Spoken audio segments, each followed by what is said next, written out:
Hi అండి. Welcome to my channel. ఈరోజు వీడియోలో బీరకాయ ఫ్రై చూద్దామండి. లేత బీరకాయలతో ఈ విధంగా ఎక్కువ వెల్లుల్లిపాయలు వేసి ఫ్రై చేసుకుంటే సూపర్గా ఉంటుందండి. ముందుగా 2 టేబుల్ స్పూన్ల ఆయిల్ వేసుకోవాలి.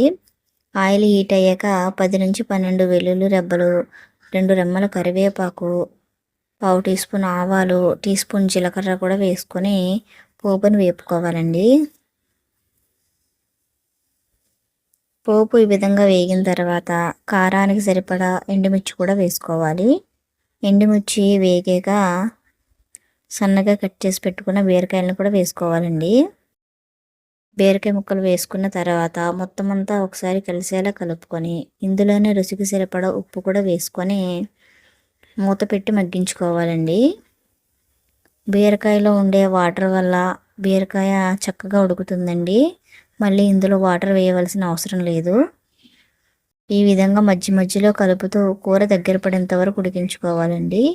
ఇప్పుడు ఇందులో పావు టీ స్పూన్ పసుపు కూడా వేసుకోవాలి. పసుపు వేసుకున్న తర్వాత మొత్తం అంతా ఒకసారి కలిసేలా కలుపుకోవాలండి.